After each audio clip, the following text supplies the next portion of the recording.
Assalamualaikum warahmatullahi wabarakatuh. Selamat tengah hari semua. Apa khabar hari ini? Waalaikumsalam, Madam. Salam madam, afternoon. Okay. Ustaz, ni saya ada tanya dekat sini. Ada tak grup daripada 5.3? Sebab saya dapat list name ada 5.1, 4.1, 6.2 dengan 5.2. Yang 5.3 tu tak ada pun. Ada tak yang tersesat kat dalam ni ke? Ke memang dia tak ambil? Tak ada kot. Tak ada. So maksudnya 2 grup sajalah. 5.1 ada 24 orang. 4.1 ada 4 orang kot. Betul tak? Pun tak tahu. No, duduk kat rumah kan. Tak jumpa lah kawan-kawan. Okay. Tak apalah. So setakat yang ada ni ada 16 orang kan. So kita akan teruskan lah. Boleh Ke nak tunggu kawan-kawan yang lain? Boleh madam. Saya teruskanlah Okay. So untuk kita dah habis sebelum ni topik yang pertama which is Malaysian legal system. So korang dah ada knowledge dah pasal apa? Pasal sources of Malaysian law kan. Lepas tu dia punya hierarchy of courts. Lepas tu jurisdiction of the court. Semua-semua tu lah. Okay. So pada hari ini kita akan masuk topik yang kedua dalam syllabus kita. Okay. Topik yang kedua which is crucial lah. Topik ni adalah topik yang crucial dan memerlukan perhatian penuh. Sebabnya dia akan ditanya, dia selalu banyak naik dalam dalam final exam. Okay, topik ni. Dan dia tak adalah susah sangat, tapi sebab untuk topik yang ni dan ke depan, okay, so kita akan kena ingat section, okay, section dalam akta kontrak dan juga cases. Sama ada Malaysia punya cases ataupun English punya cases lah. Okay, you have to memorize the case lah. Okay, so kita proceed dengan topik ini which is law of contract. Okay. Okay, so this is the learning outcome lah. So apa yang kita akan belajar dalam topik ni, dia ada beberapa point yang kita akan tengok lah. Okay, yang pertama berkenaan dengan elements of a valid and enforceable contract. Okay, so contract ni sesiapa sahaja ataupun agreement ni sesiapa sahaja boleh buat. Okay, tetapi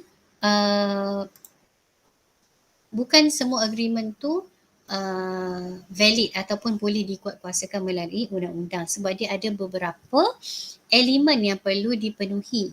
Okay, dia ada dalam 7 elemen yang kita akan tengok selepas ini yang perlu, okay, that need to be fulfilled in order to create ataupun to produce a valid and enforceable contract. Okay, yang boleh dikuatkuasakan kalau bila cukup elemen tu dan bila berlakunya pelanggaran kontrak, kita boleh ambil tindakan, boleh bawa ke mahkamah lah. Kalau kontrak itu tak fulfill any of the elements, okay, dalam yang sepatutnya ada dalam sesuatu kontrak tersebut, so kontrak tersebut tidak boleh dibawa ke mahkamah untuk dibicarakan macam tu lah. Okay, so maksudnya pihak yang the victim lah kita katakan ataupun the default party orang yang ni pihak yang satu lagi yang teraniaya tu tak boleh nak claim apa-apa kalau lah kontrak yang dibuat itu adalah kontrak yang tidak valid, tak fulfill any of the elements yang kita akan belajar selepas ini. Okay, itu untuk point yang pertama lah. Okay, yang kedua kita akan tengok apakah yang dikatakan sebagai void. Tahu kan void tu yang batal kan, void and voidable contract. So apakah void, apakah voidable contract? Voidable tu macam mana dan void dan voidable contract itu dipanggil sebagai vitiating factors. Maksudnya faktor-faktor yang mempengaruhi kesahihan sesuatu kontrak. Okay. So contohnya kalau macam kita nak masuk, nak enter into kontrak, kita nak buat kontrak tetapi kita dipaksa oleh seseorang untuk sign kontrak tersebut. Apakah status kontrak kita tu? Sama ada dia menjadi valid ataupun void ataupun voidable. Itu kita akan tengoklah. Itu dipanggil sebagai vitiating factors. Ada faktor-faktor luar yang mempengaruhi kesahihan sesuatu kontrak tersebut. Okay? Dia ada beberapa factors. Yang ketiga, poin yang kita akan tengok, dah buat kontrak, kita dah observe all the elements, lepas tu tak ada vitiating factors, maksudnya dah clear. Okay, so kontrak tu macam mana pula kita boleh discharge? Okay, kayaknya dah ada valid contract, so dah ada contract, macam mana nak discharge daripada contract tersebut? Dia ada beberapa cara untuk discharge daripada contract tu. Okay. Dan yang keempat adalah remedies. Ni kan kita tengok yang minggu lepas kan, kalau dekat civil court, dekat dekat civil ataupun dia dalam private law kan, so kita akan claim remedies kan. So what kind of remedies yang available? Apakah ganti rugi yang ada untuk untuk parti yang dianiaya dalam satu kontrak itu kalau berlakunya pelanggaran kontrak. So maksudnya when one of the default party tu, okay, one of the party tu default in contract, maksudnya dia tak nak meneruskan kontrak, dia berlakunya pelanggaran kontrak, okay. So apakah remedies kepada parti yang satu lagi? Okay. Apa yang kita boleh claim daripada mahkamah? What kind of remedies? Kan hari tu kita ada belajar pasal damages, pasal specific performance. Dia duduk kat dalam ni lah. Okay. So itu berkenaan dengan remedies. Tapi provided kalau you nak claim remedies, bila berlakunya pelanggaran kontrak, breach of contract, you kena observe elements yang awal tadi tu dan kena make sure there is no vitiating factors. Okay, maksudnya kontrak tu betul-betul sah di sisi undang-undang, baru boleh kita claim for remedies bila berlakunya pelanggaran kontrak. Okay, so itu adalah 4 points okay, yang kita akan tengok dalam topik yang kedua ni lah. Okay, so ini contoh-contoh kontrak yang ada lah. Tenancy, kalau kita nak buat sewa menyewa kan kita akan guna tenancy kan, tenancy agreement selalunya. Kalau macam nak sewa office kan, nak sewa rumah, itu dipanggil sebagai tenancy agreement. Okay. Kalau tenancy dia selalunya dalam 3 tahun. Macam tu. Kalau untuk rumah 3 tahun lah. Okay. Lepas tu it's subject to renewal. Subject to renewal maksudnya you boleh renew lah pada after 3 years, so you boleh renew. Itu untuk tenancy. Hire purchase agreement, kalau kita beli apa? Hire purchase. Selalunya kalau siapa pernah tengok hire purchase agreement?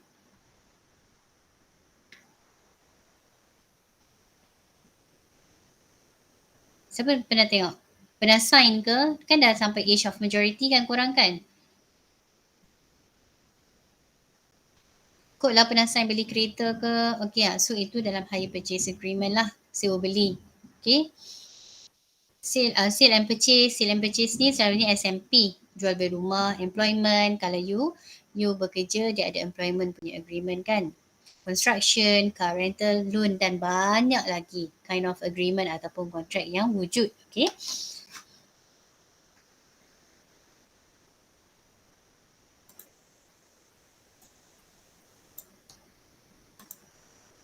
Okay, so untuk topik ini dan topik yang ketiga nanti, the main legislation, okay, in Malaysia governing contracts adalah Contracts Act lah. Inilah, okay, Contract Act 1950. Kita akan refer all the sections kat dalam Contract Act ni. Okay, section yang terpakai dalam Law of Contract ni semua ada kat dalam ni. Okay. So benda yang pertama sebelum kita memulakan apa, mestilah kita tengok what is the definition kan. So what the definition of contract is that it's defined, okay, in section 2 subsection H of the Contract Act 1950, which is an agreement enforceable by law. So maksud kontrak yang diberikan di bawah section 2 subsection H, okay, di dalam Contract Act kita ni adalah an agreement enforceable by law. Maksudnya satu perjanjian yang boleh dikuatkuasakan di sisi undang-undang. Maksudnya dia tu dah fulfill all the elements lah. So bila dia fulfill all the elements, dia boleh dikuatkuasakan melalui undang-undang. Meaning to say if there is a breach, okay, from one of the parties, okay, so the other party boleh take an action against the default party tersebut lah. Okay. Cuba kita tengok di sini. Section 2 H.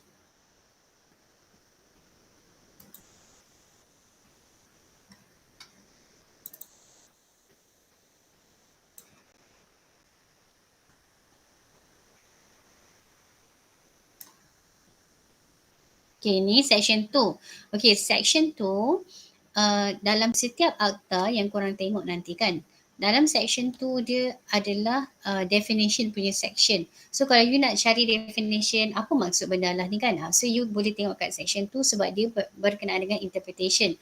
So dia akan bagi korang definition dekat situ. Okay, so untuk definition of contract, dia di bawah section 2H, which is this one. Sama lah macam tadi, an agreement enforceable by law is a contract. So apa-apa agreement yang boleh dikuatkuasakan di sisi undang-undang itu adalah contract. Dan agreement pula didefine, okay, is defined in section 2E, which is every promise and every set of promises forming the consideration for each other is an agreement. So maksudnya agreement itu adalah satu set perjanjian lah, okay, yang mana dibuat antara dua orang dan adanya consideration. Consideration pun kita akan tengok selepas ni apakah yang dimaksudkan dengan consideration. Okay, so ini adalah definition of the contract. Okay, dalam tu dia kata ada agreement.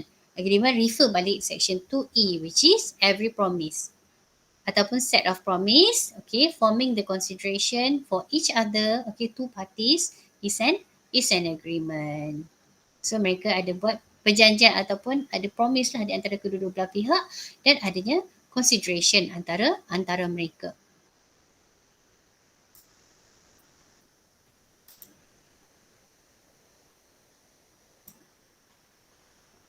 Okay, ini adalah formation of contract. Biasalah mana boleh orang enter itu contract seorang-seorang kan. So dia mesti ada two parties dan dia ada proposal ataupun offer lah. Okay, offer acceptance itu adalah part of the elements of a contract. Ni benda ni. Okay, ini kalau kita nak buat sesuatu contract, we have to observe all these elements. Ada tak offer? Offer dia valid ke tak valid? Okay, acceptance. Ada tak acceptance dalam tu? Legal relation ataupun intention to create legal relation. Ada tak niat daripada pihak-pihak untuk create legal relation antara mereka, untuk diorang punya perhubungan itu dikawasi oleh undang-undang. Ada tak dari segi niat mereka, intention mereka. Okay, consideration, ada tak balasan? Consideration tu balasan lah. Okay, capacity. Capacity ni macam mana pula? Sama ada orang tu boleh ke tak, layak ke tidak untuk enter into a contract. Lepas tu free consent. Free consent ni dia berkait rapat dengan vitiating factors juga. Okay, sama ada apa tu namanya tu, consent apa bahasa Melayu dia?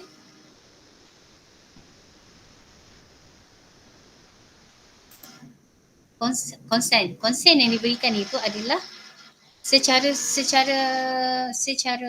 apa tu namanya tu, willing ataupun tidak. Macam tu. Lepas tu certainty. Certainty ni adalah ke apa?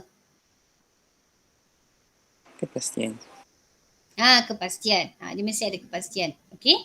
So 7 ni adalah elements yang akan constitute a valid contract, which is an agreement that is enforceable by law. Okay, as mentioned in section 2 para H ataupun subsection H.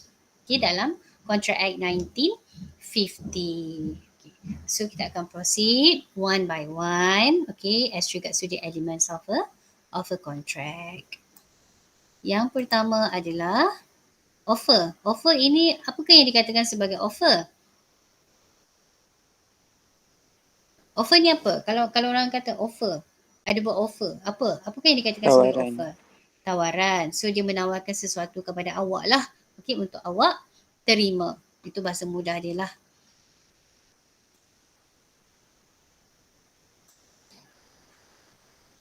Offer, okay. As regards to the offer ataupun proposal, dipanggil juga sebagai proposal, okay. Definition of offer itu diberi di bawah section 2, subsection A, which is offer dikatakan sebagai a proposal is made when one person, okay, signifies. Pertama, dia signifies to another his willingness. So dia memberitahu kepada orang, to another lah, kepada orang yang seorang lagi tu, his willingness to do ataupun to abstain from doing anything dengan satu view. Okay, with a view to obtain the assent of the other to such act or abstinence. Maksudnya dia menawarkan kepada orang untuk melakukan sesuatu dengan ataupun menjauhkan daripada melakukan sesuatu dengan adanya ataupun dengan harapan, okay, to obtain the assent of the other, dengan harapan orang tu menerima lah apa yang dia offer tu. Okay, sama ada dia offer untuk membuat untuk menolong ke macam tu kan, untuk tolong menjaga ke, dan orang tu accept offer dia tu. Macam tu.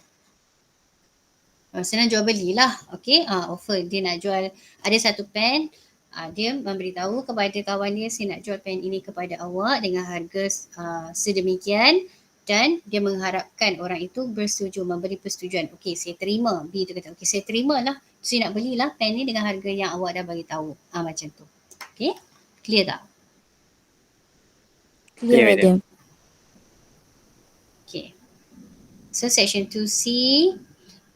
Cuba tengok kat sini. 2C dia kata apa? The person making the proposal is called the promisor. So maksudnya orang yang membuat offer tersebut, okay, yang membuat proposal, orang yang membuat penawaran tersebut dipanggil sebagai promisor. Okay. Dan orang yang menerima tawaran itu dipanggil sebagai promisee. Okay.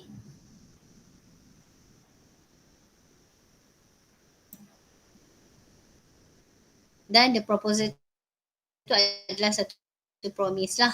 Ini contoh dia. Ali intends to sell his land. Dia nak jual tanah dia. So dia membuat satu penawaran kepada si Bakar untuk menjual tanah dia tu dengan harga 100k, dan Bakar menerima offer tersebut. So bila dia menerima, kat sini dia ada promisor, dia ada promisee, dan dia ada consideration. Which is consideration tu adalah 100k tadi itulah balasan. Okay. So terjadilah agreement di antara mereka. Okay, we move on to types of offer ataupun proposal. Basically untuk offer ni, penawaran ni dia ada dua jenis lah. Yang pertama kita panggil dia sebagai specific offer, dan yang kedua adalah general offer. Okay, bila kita kata specific tu maksudnya kepada orang yang tertentu lah, spesifik lah. Okay. It is referred when the offer makes to a specific person, pada orang perseorangan itu sahaja, A sahaja, ataupun specified group of people. Contohnya kepada saya membuat offer untuk menjual buku ini kepada group 5.1 sahaja, macam tu. So siapa yang daripada group tu boleh come and buat acceptance lah. Okay. Contohnya sebegitu. Okay. So untuk specific offer, kita ada satu case. Ini English punya case lah. Kan one of the sources kan adalah English case kan. So ini adalah sumber perundangan kita lah. Okay. Bolton against Johns. What happened in this case is that the defendant made an order to B. B tu adalah trader lah. Okay. So defendant buat order kepada B. Okay, tetapi whom later sold the business to the plaintiff. B tu selepas defendant buat order, okay, dia ada order dengan B, dia jual dia punya business tu kepada orang yang satu lagi, which is the plaintiff dalam kes ni.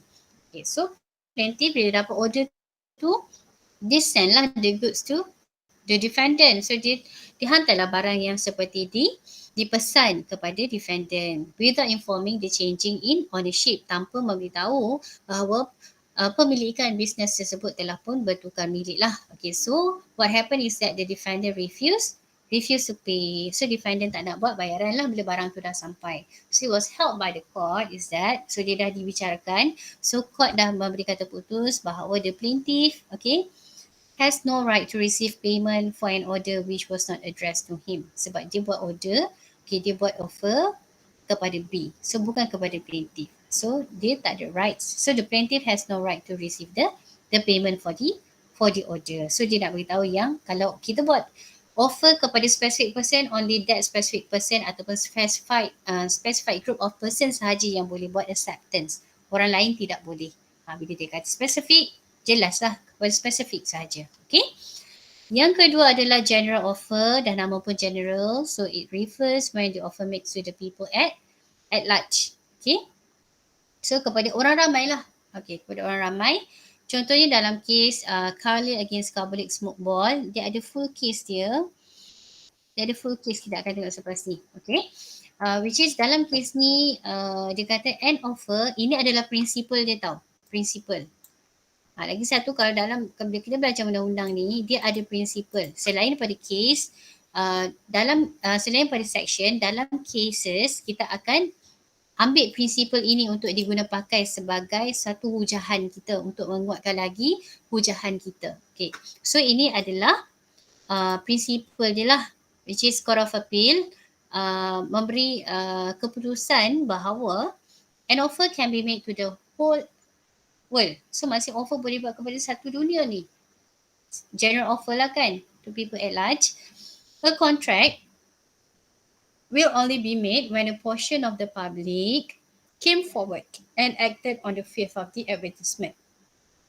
Kontrak itu hanya akan terjadi bila a portion of public datang kepada company tersebut dan membuat seperti yang diarahkan dalam advertisement. So baru dia akan jadi baru dia akan jadi offer lah. Okay. Offer dan acceptance. Okay. Dia kan buat offer kepada public at large, acceptance once a portion of public come to the company and buat seperti yang diarahkan dan adanya valid contract kat situ. Ada kontrak lah kat situ. Case pada offer and acceptance. Tapi untuk case Scarlett against Public Smoke Ball ni, kita akan tengok selepas ni. Okay. So bagaimana offer itu boleh dibuat? Dia ada beberapa cara lah. Okay, selalunya in writing ataupun oral secara percakapan sahaja ataupun by conduct, perbuatan mereka ataupun combination of all the above. Writing, oral and also conduct. Okay. Condition of offer. Pertama, offer yang dibuat itu must be communicated. Maksudnya bila you nak jual barang, you nak jual pen ni, you mesti communicate kepada kawan you lah. Okay. Offer must be communicated. Kalau you tak communicate, macam mana orang nak tahu you ada buat offer? Gitulah. Okay. So ada section 4 subsection 1 of the Contract Act. Dia kata the promisee. Okay, the promisee tu adalah orang yang nanti yang nak buat acceptance tu. Okay. Must know of the proposal and must have the proposal in his mind when he did the act that constitute his acceptance. Maksudnya orang yang nak buat penerimaan, orang yang nak accept offer tersebut, mestilah masa dia tahu adanya offer tersebut dan masa dia membuat penerimaan itu, acceptance tu adalah, dia tahulah maksudnya in his mind kan. Barulah maksudnya ada acceptance dekat situ. Okay. So for effective proposal ataupun offer, it must be communicated. Kalau duk cakap seorang-seorang je dalam just berlegar-legar di minda sahaja without any oral ataupun writing ataupun conduct, orang lain tak tahu. Okay, you buat offer dan diorang pun tak boleh nak buat penerimaan. Tak boleh ada acceptance. Okay.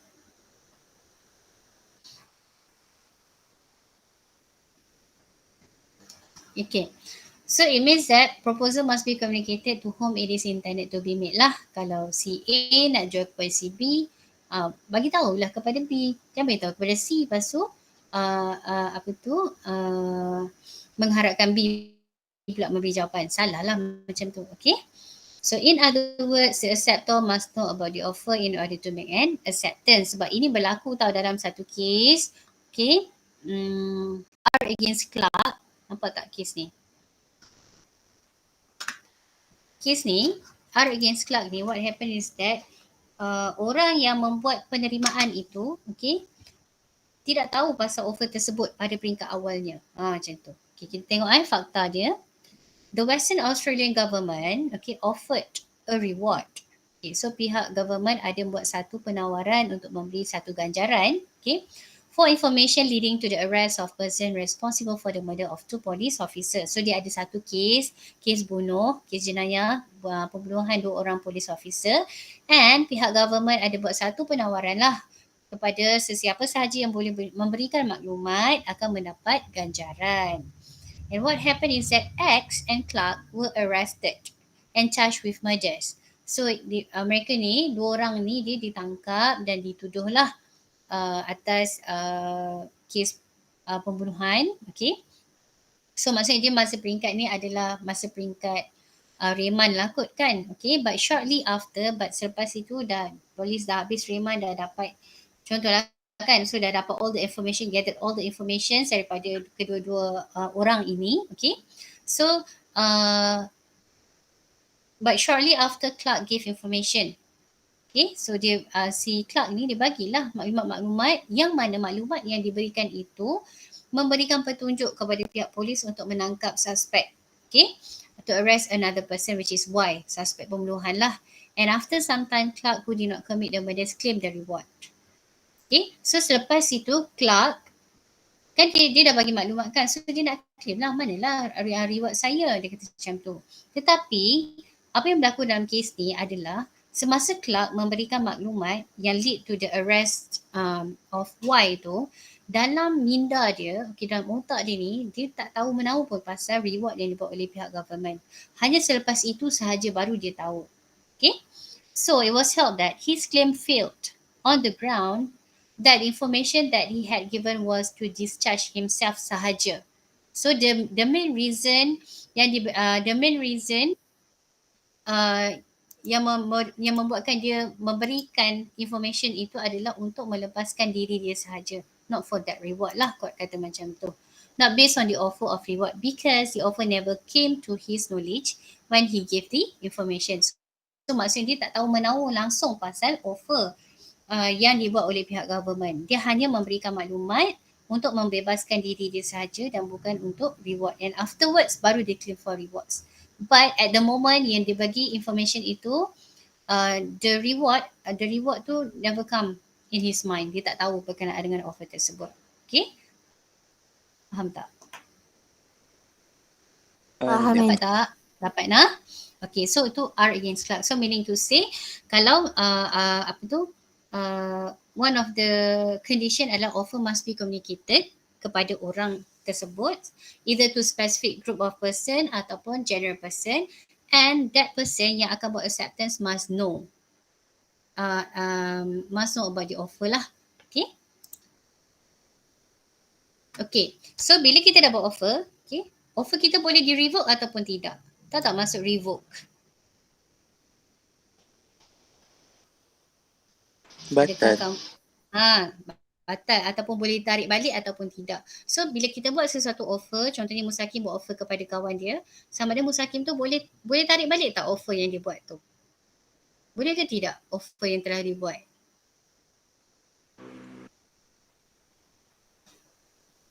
Boleh tak? Boleh kot, no? Dia pakai kod, no? Okay, so as regards to the revocation of offer ataupun proposal, okay, ada section 5 of the Contract Act, dia kata an offer can be revoked at any time before acceptance. Maksudnya bila you dah buat proposal dekat pihak yang satu lagi, you boleh tarik balik je proposal tersebut, provided there is no acceptance yet lah daripada pihak yang satu lagi. Okay, section 5. Cuba tengok. Ni untuk familiarkan korang untuk tengok dekat statute, so saya akan pergi berbalik-balik kepada Contract Act. Okay. So section 5 dia kata a proposal 5 subsection 1, okay. A proposal may be revoked at any time pada bila-bila masa before the communication of its acceptance is complete as against the proposal but not afterwards. Okay. So meaning to say offer ataupun proposal yang dibuat, okay, boleh ditarik balik pada bila-bila masa sebelum adanya communication of acceptance, okay, daripada pihak yang satu lagi tu. Okay, tapi once dia dah ada acceptance, you cannot revoke the offer. Okay, kena cepat-cepat lah bila kita nak tarik balik tu, kena beritahu cepat-cepat. Kata kita tak jadi dah untuk offer untuk jual ke apa kan. So kita tak jadi, so kita nak revoke. Alright, so kita tengok case ni, Dickinson against Dodd. Okay, ni English ni case juga. Tengok fact dia. Dodd signed and delivered a memo to Dick that said that he wanted to sell some property. So Dodd dia nak jual dia punya property kepada Dick lah. So for certain amount, which is 800 pounds. Okay, so the offer was to be valid until Friday at 9 a.m. Okay, but later Dodd sold the property to a third party. Tapi tak sampai lagi 9 pagi tu, tak ada acceptance lagi, dia dah jual dah kepada third party. Okay. So Dix heard that Dot was selling the property to someone else. So he went to Dot's current resident and left his acceptance of the offer with Dot's mother-in-law. Okay. So dia dia pergilah dekat rumah Dots tu, okay, pergi bagi letter of acceptance kepada ibu mertua dia. Okay, so she failed to ever give Dots the acceptance, but dia tak bagi tahu, si mother-in-law tu tak bagi tahu as regards to the letter of acceptance tu kepada Dots. Okay, so the next morning, which is a Friday, Dick found Dots and give him the acceptance before 9 a.m. Okay, so dia bagilah, okay.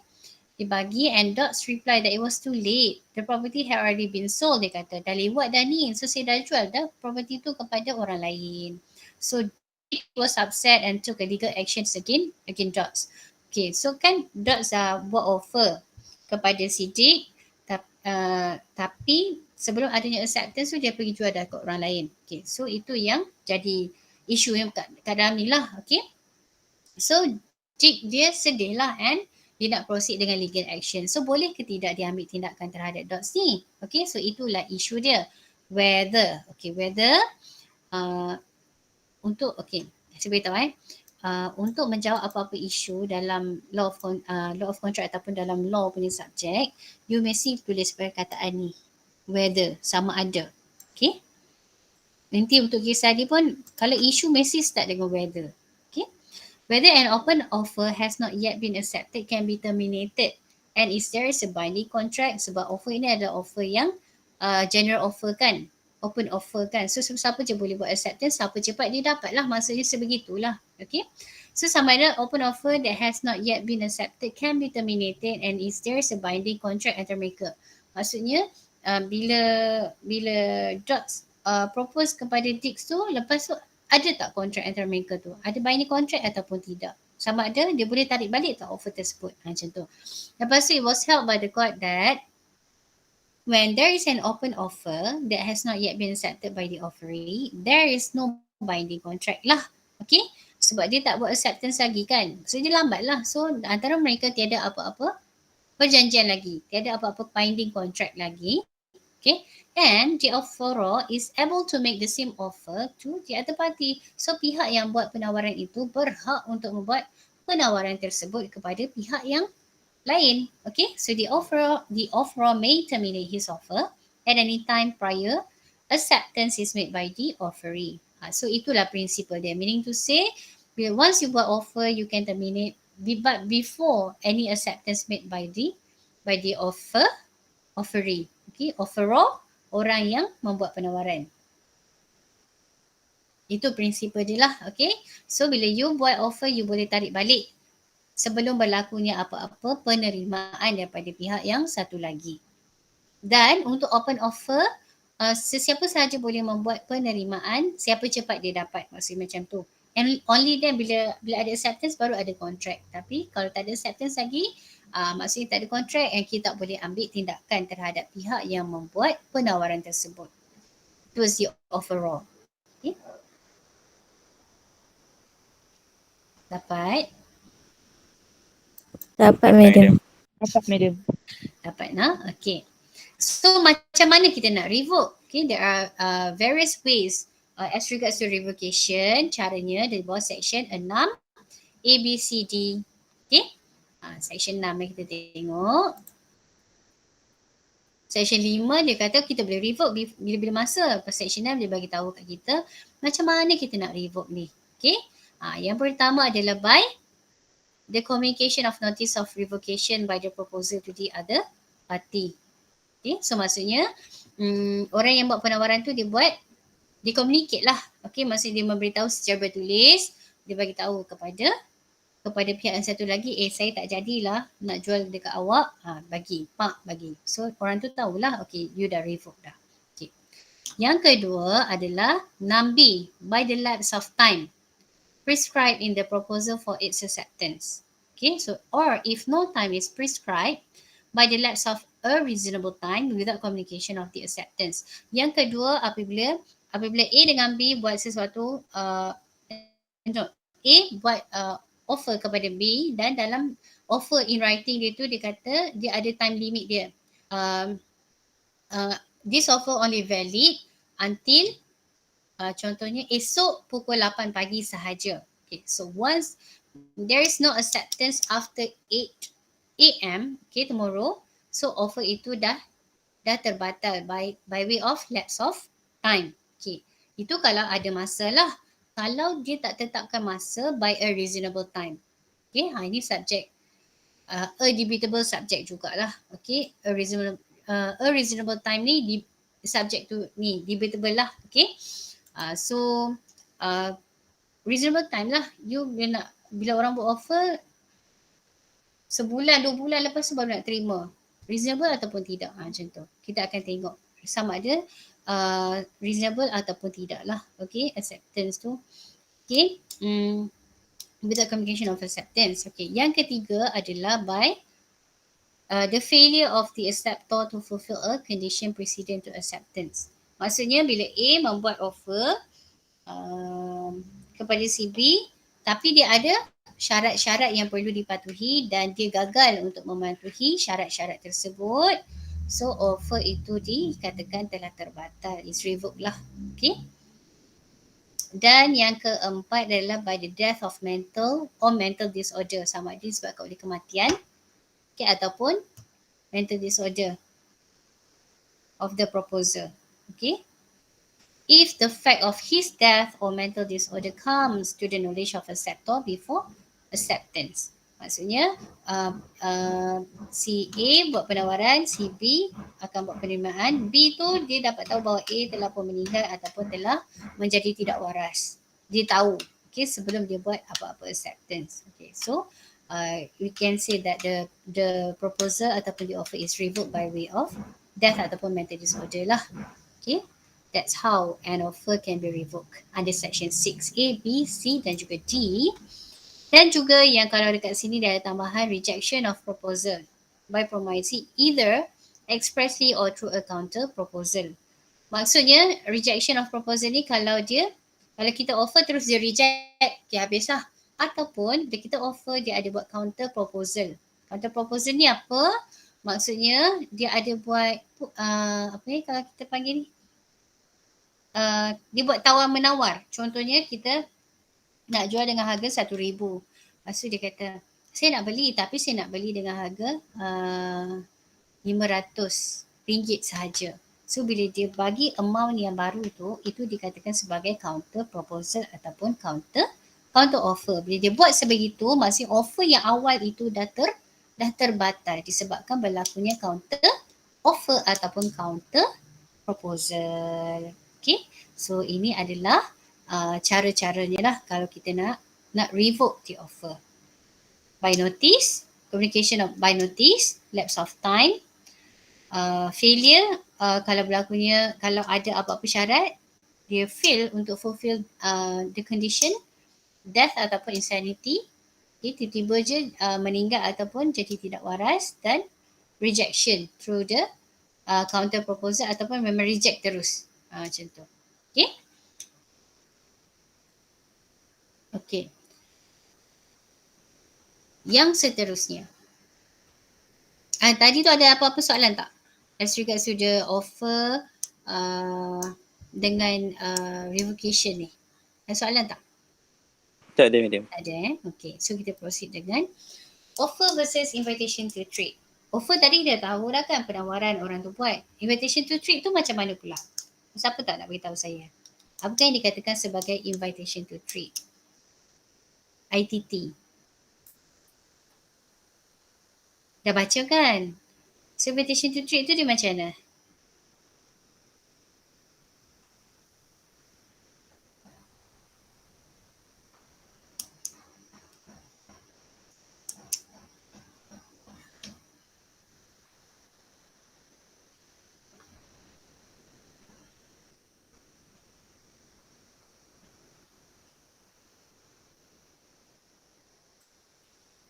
Invitation to trade tu adalah okay. Attempt to induce others to make an offer lah. Maksudnya It's a preliminary step untuk induce orang tu untuk membuat offer. Okay. In other words, kau tengok kat sini lah, okay, ITT is an effort made by a person to persuade other person to make an offer. In law, okay, ITT ni is not an offer yet. Okay, so dia adalah beberapa situation yang kita kata itu adalah ITT, dia bukan offer. Okay, so situation yang pertama adalah as regards to the display of goods. Contohnya kalau kita pergi dekat kedai-kedai kan, macam contoh pergi kat Amal Central ke, pergi kat mana-mana kan dia ada display barangan semua tu kan. So display barangan itu dikatakan hanya sebagai invitation to treat sahaja. Okay? So dia just nak induce korang buat offer. Maksudnya dia induce korang untuk ambil, bawa pergi dekat kaunter. Okay, only then baru jadi offer. Kalau dia pamerkan sahaja, itu hanyalah invitation to treat. Okay, so kita tengok satu case, Pharmaceutical Society, okay, of Great Britain against Boots Cash Chemist. Dia kata kat sini, the defendant, okay, an owner of self-service shop selling drugs, okay, plaintiff, which is plaintiff charge defendant, okay, plaintiff ni dia akan jadi ni lah Pharmaceutical Society lah sebab dia pihak kerajaan kan. So they charge defendant lah for selling listed poison without supervision of a registered pharmacist. Kes-kes yang sebegini kalau dekat Malaysia, kalau dekat sini pun banyak juga, which is pihak-pihak pharmacy dia akan filekan kes dekat court, okay, di mana mereka itu dia akan saman lah pihak defendant yang macam contohnya menjual barangan-barangan yang memberi ataupun menjejaskan kesihatan. Pharmacist dia banyak ambil action. Okay. So ni untuk knowledge korang je lah. Okay. So kalau macam contohnya yang jual timbang kilo semua-semua tu kan, itu pun banyak juga kes. Okay. So dalam kes ni dia di-charge. Okay, dia dituduh kerana menjual listed poison without supervision of a registered pharmacist. Okay. So it was held that by the Court of Appeal is that there is no offence. Maksudnya tiada kesalahan pun. Because in this case, the defendant, okay, was not offering to sell drug without supervision. Okay, the defendant, apa yang dia buat adalah was merely,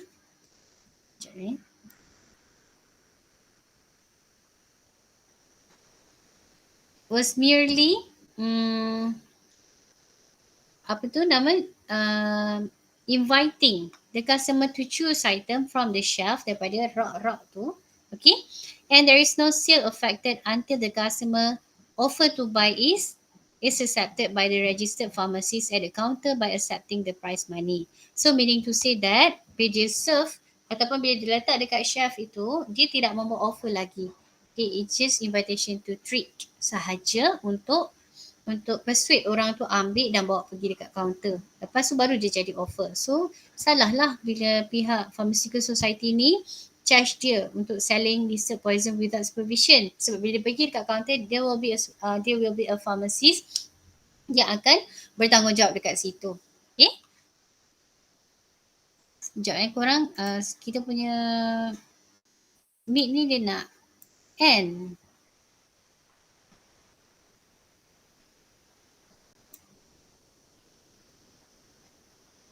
Jadi macam hari tu. Sekejap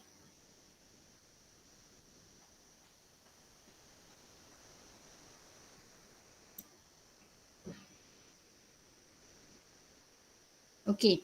Yang kedua, tadi display of goods kan dekat kedai-kedai ataupun dekat farmasi kan masa kita masuk farmasi banyak je barangan kan. Kita ambil pergi dekat farmasis tu baru ada offer. Okay. Kalau dia letak sahaja, it's just invitation to treat sajalah. Yang kedua adalah advertisement. Okay. Ini English punya case, Patrick again pretendant. Okay, dia advertise lah. Okay, they advertise live wild bird for sale in a bird magazine. So they dituduh with offering live wild birds for sale. So isu yang dibicarakan adalah whether the advertisement was an invitation to treat ataupun offer. Ini isu dia.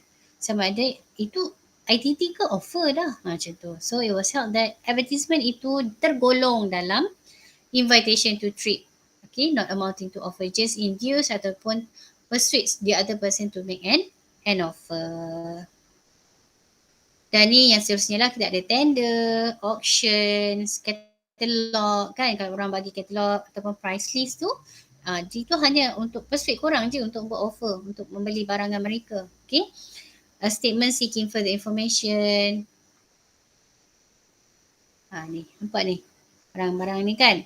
So kalau macam dekat kedai-kedai, display of goods, just ITT, okay, ambil, bawa pergi kat sini, baru jadi offer dan acceptance. Bila kita letak, kita offer, bila orang tu terima duit kita adalah acceptance. Okay, the acceptance will be made by cashier at the cashier desk.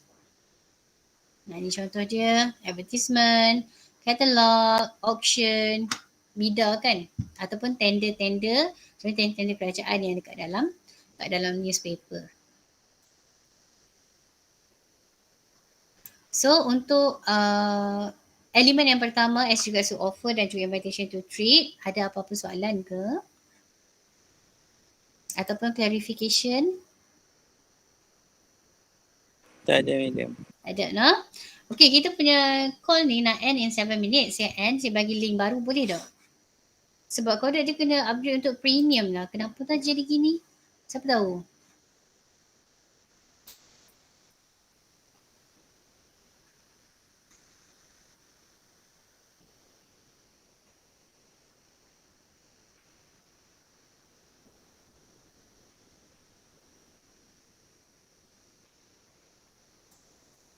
Sekejap nanti saya bagi link baru, boleh nah? Boleh, madam. Okay. Sorry tak korang? Okay, madam. Tak apa, madam. Apa, madam?